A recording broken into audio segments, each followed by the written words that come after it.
Hello friends, welcome to my channel सब education. तो कैसे हैं आप लोग। दोस्तों, आज की हमारी क्लास होगी सुपर टेट एग्ज़ाम की, जिसमें आज हम अलंकार के टॉपिक के प्रश्नों को करेंगे। तो पहले भी हमारी जो क्लास हुई है उसमें भी अलंकार के कुछ प्रश्नों को किया है, लेकिन आज भी हम अलंकार के जो बचे हुए प्रश्न थे उनको भी कर लेते हैं। तो चलिए क्लास को स्टार्ट करते हैं। अगर आप चैनल पर पहली बार हैं तो चैनल को सब्सक्राइब कर लीजिएगा, बेल आइकन प्रेस कर लीजिए, जिससे आने वाली जो क्लासेस है उसकी नोटिफिकेशन आपको टाइम से मिल जाएगी। देखेंगे हमारा आज का पहला प्रश्न क्या है कि निम्न पंक्तियों में कौन सा अलंकार है, क्योंकि अलंकार का टॉपिक है हमारा। लिखा है, नाक का मोती अधर की कांति से, बीज दाड़िम का समझकर भ्रांति से, देखकर सहसा हुआ सुख मौन है, सोचता है अन्न सुख यह कौन है। तो आपको यहाँ पर एक हिंट मिल गई होगी। लिखा है भ्रांति। क्या हो रहा है, इसको भ्रांति मतलब देखकर सहसा हुआ सुख मौन है। जो सुख है वो देखकर चुप हो गया कि जो हमें अगला दिख रहा है यह सुख कौन है, मतलब उसे क्या है, उसे भ्रम हो गया है। जब समता के कारण मतलब समानता के कारण किसी वस्तु में अन्य वस्तु का क्या हो जाए, भ्रम हो जाए, तो वहाँ पर क्या होता है, भ्रांतिमान अलंकार होता है।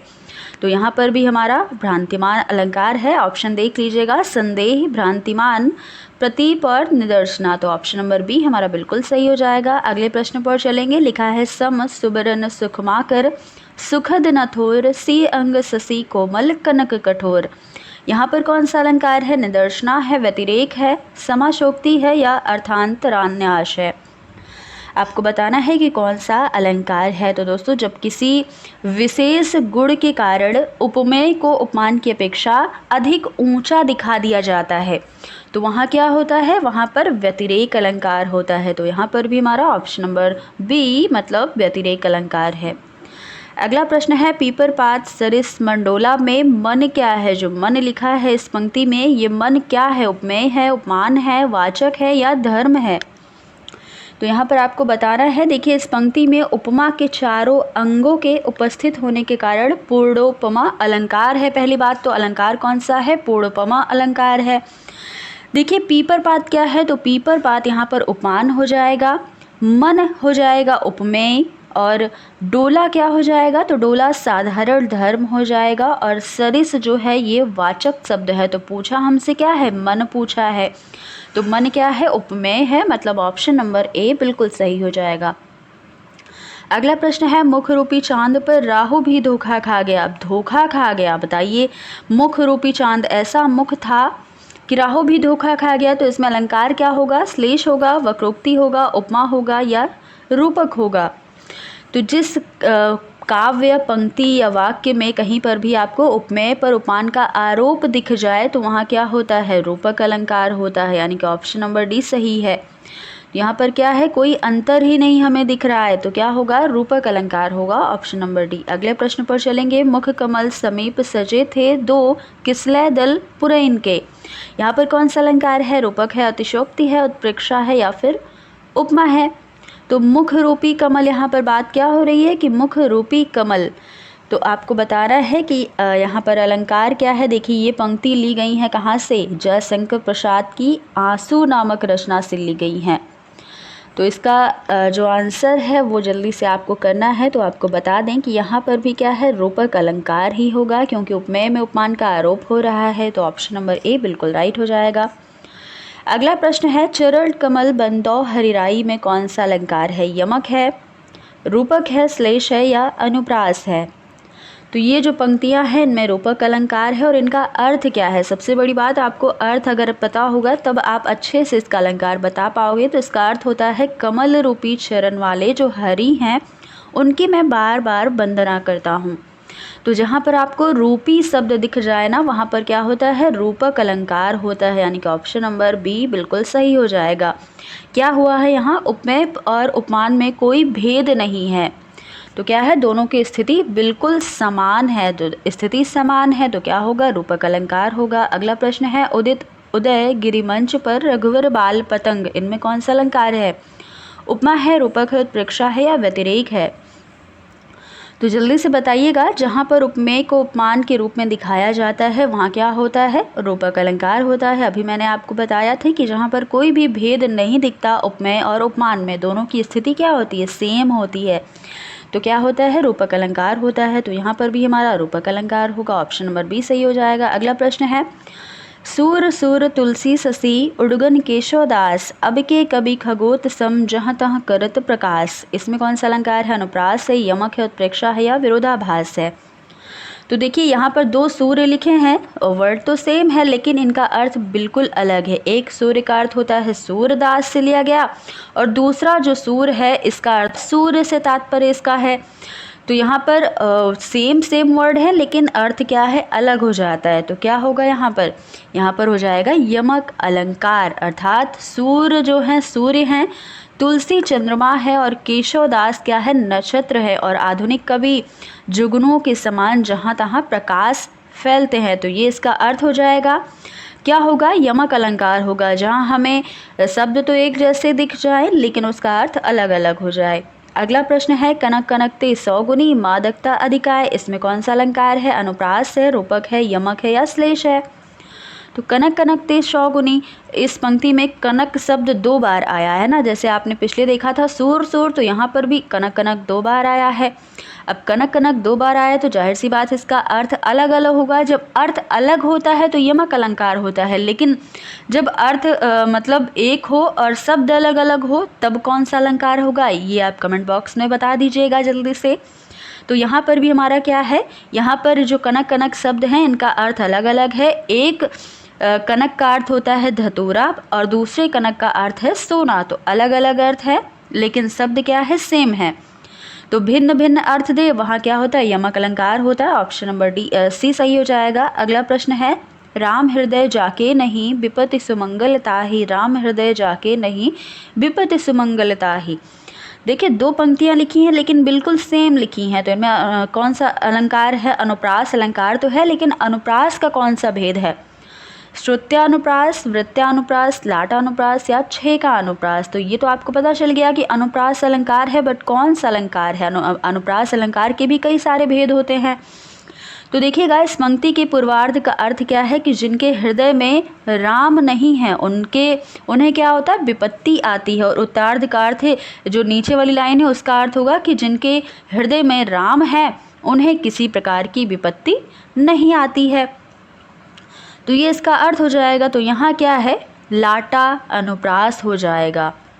हमारा ऑप्शन क्या है, ऑप्शन नंबर सी बिल्कुल राइट हो जाएगा। अगला प्रश्न देखेंगे, सारी बीच नारी है कि नारी बीच सारी है, कि सारी ही कि नारी है, कि नारी ही कि सारी है। इसमें अलंकार कौन सा है, अनयोक्ति अलंकार है। ये लाइन आप लोग बचपन से पढ़ते आ रहे होंगे क्योंकि मैंने भी पढ़ा था जब मैं क्लास 3rd या 4th में थी, तब शायद ये हिंदी की बुक में था ये पंक्ति जो कि पढ़ाया गया था, बट तब का पढ़ा हुआ नहीं याद है। अब जो हम पढ़ते हैं ना कॉम्पिटिटिव एग्ज़ाम के लिए तब ज़्यादा याद रहता है।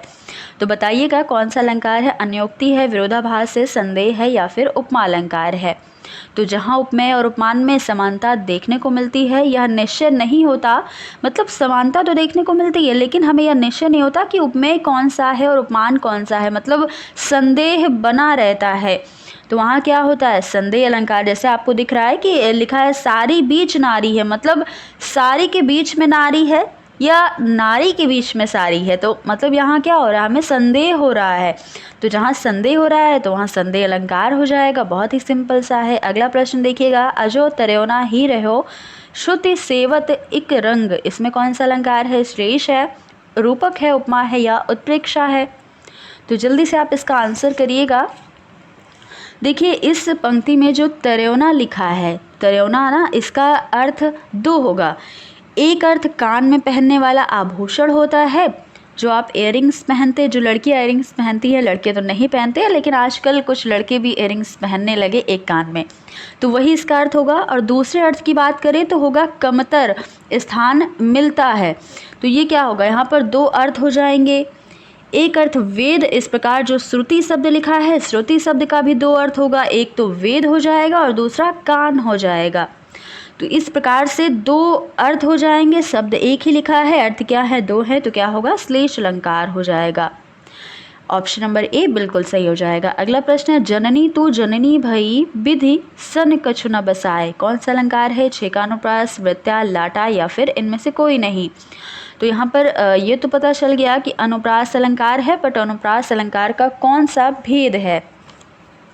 देखिए, जब एक शब्द या वाक्य की आवृत्ति उसी अर्थ में हो रही हो, जैसे जननी तू जननी भई, यहाँ पर आवृत्ति हो रही है बार बार, पर तात्पर्य या अन्वय में भेद हो, मतलब उसके अर्थ में क्या हो, भेद हो, बदलाव हो, तो वहाँ क्या होता है, लाटा अनुप्रास होता है। यहाँ पर भी लाटा अनुप्रास है। ऑप्शन नंबर सी बिल्कुल राइट हो जाएगा। अगला प्रश्न देखेंगे, तरन तनुजा तट तमाल तरवर बहुछाए, झुके कुल सो जल परसन हिय हित मनोह सुहाय। इसमें कौन सा अलंकार है, उत्प्रेक्षा है, वृत्तानुप्रास है, शब्दार्थालंकार है या स्वभावोक्ति है।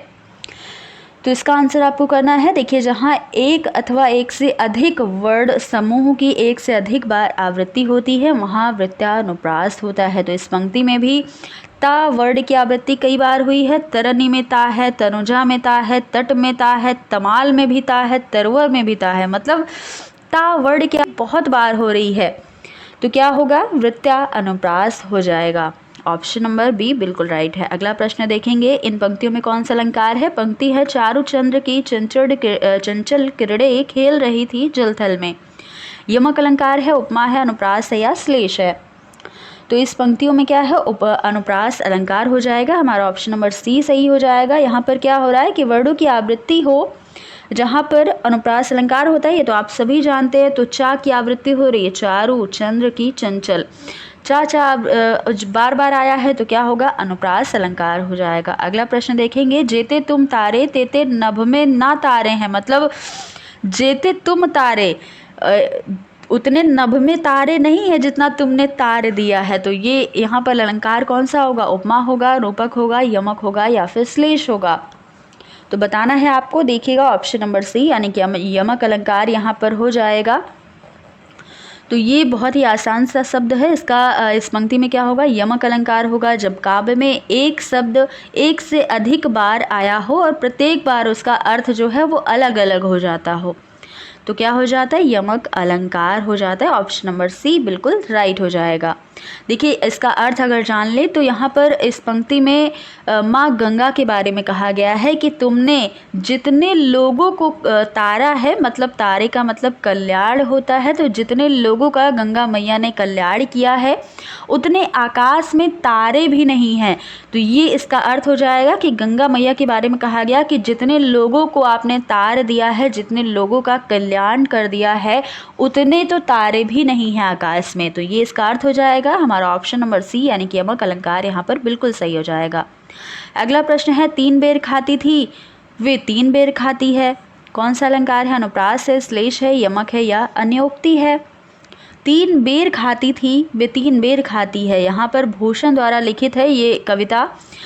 तो मतलब ये जो पंक्ति है ये भूषण की कविता से ली गई है, तो इसमें यमक अलंकार हो जाएगा। ऑप्शन नंबर सी सही हो जाएगा। तो यहाँ पर तीन बेर के दो अर्थ हो रहे हैं। पहला जो पहले का अर्थ तीन फल हो जाएगा और दूसरे का तीन बेर का हो जाएगा तीन बार, मतलब एक बेर जो होता है वो भी तो फल होता है और एक बेर का अर्थ है बार बार। तो ये इसका अर्थ होगा यहाँ पर क्या है, यमक अलंकार है। अगला प्रश्न है, काली घटा का घमंड घटा उपयुक्त पंक्ति में कौन सा अलंकार है, यमक है, उपमा है, उत्प्रेक्षा है या रूपक है। तो काली घटा का घमंड घटा, जब काव्य में एक शब्द का दो बार प्रयोग हुआ हो और दोनों के अर्थ क्या हों, अलग अलग हों, तो क्या होता है, यमक अलंकार होता है। यहाँ पर दो अर्थ हैं, घटा और घटा, तो इन दोनों का अर्थ क्या है, अलग अलग है। घटा शब्द दो बार आया है। पहले घटा का अर्थ हो जाएगा बादल और दूसरी घटा का अर्थ हो जाएगा कम हो जाना, मतलब घटना। तो ये क्या है, काली घटा, मतलब काले बादल का जो घमंड है वो घट गया है, मतलब कम हो गया है। तो यहाँ क्या है, यमक अलंकार है। अगला प्रश्न देखेंगे, अंबर पनघट में डुबो रही तारा घट उषा नागरी, यहाँ पर कौन सा अलंकार है, रूपक है, उपमा है, अनुप्रास है या श्लेष है। तो यहाँ पर रूपक अलंकार होगा क्योंकि अंबर, तारा और उषा जो है ये तीनों उपमेय है और पनघट, घट और नागरी देख रहे होंगे, पनघट, घट और नागरी ये तीनों क्या है, उपमान है। तो इनका आरोप हुआ है, यहाँ पर क्या है, वाचक पद नहीं आए हैं, तो उपमेय और उपमान दोनों के साथ साथ दोनों का वर्णन किया गया है। अंबर पनघट में डुबो रही, तारा घट उषा नागरी, तो क्या हो जाएगा, हमारा रूपक अलंकार हो जाएगा।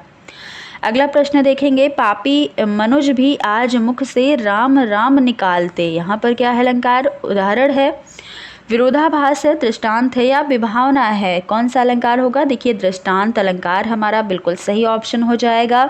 जहाँ पर दो कथनों में बिंब प्रतिबिंब का भाव प्रकट हो, अर्थात पहले एक बात कहकर फिर उससे मिलती जुलती दूसरी बात कह दी जाए, वहाँ पर क्या होता है? दृष्टांत अलंकार हो जाता है। जैसे कहा गया कि पापी मनुज भी आज मुख से राम राम राम नाम निकालते।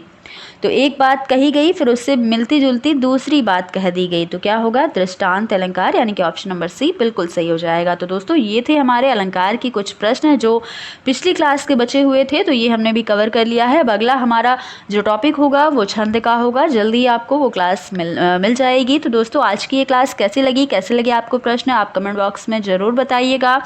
और अगर वीडियो पसंद आई हो तो इसे ज़्यादा से ज़्यादा लोगों तक शेयर कर दीजिएगा। तो फिर मिलते हैं नेक्स्ट क्लास में, तब तक के लिए धन्यवाद।